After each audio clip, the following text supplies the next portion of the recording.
We are in election period, so it's a very busy season.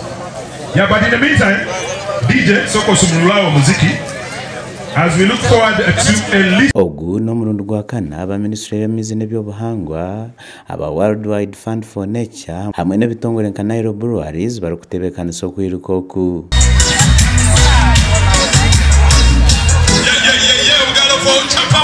Ivan Tumuhimbise urukure ekitongole kya Worldwide Fund for Nature yagira ngu n'obujunanizibwa bwa buri muntu wena okurinda omugyera ogu.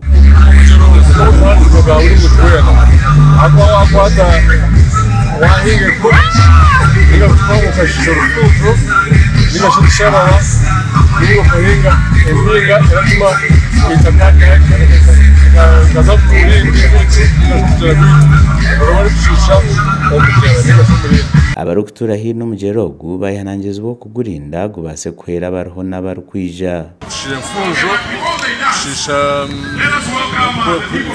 Okuhinga kw'enkorembi turatuma amaizi gakendera hamwe nangwa na plastic pollution hamwe no kukozesa kubi amaizi tugashisha tutera omuranga kugira ngo abantu bona abaturambarira n'abaturambarira kwetambarira turamukwata amaani twakoresha baza gukora individual collective kugira ngo twarwanisa okushisha amaizi kugira ngo amaizi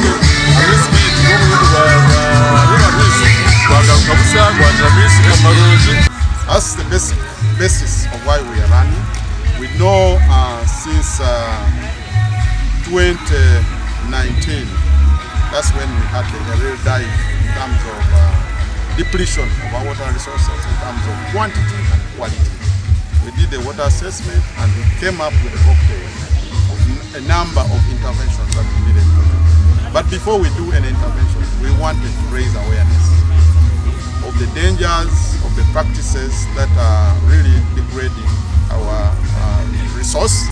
Kurinda omugyera ogu n'obwitu twena itwe nk'abakozi b'amizi konka nimwe abo mu community kugira ngo mwena amizi nitwe tukora kintu tugakoze so mwene tubaha umuringa go kugira ngo ohimuri mwena making sure ngo amizi mwagakozesaje mwaga preservinga bo kwa amizi kugakoma twena ntwatu tine cyo kora Tutine magara. Bamwe mbayiruka bahibwe birabo harimo sente hamwe na za yogurt yo kurwa muri Milk kandi ibi byo nabire bishajure Tayari West TV. Let's have a photo moment, all of us. Let's have a photo moment. Thank you, members. You still stay here. We have two categories we are supposed to give. Adolf Ayreka, Tayari West TV, again shong.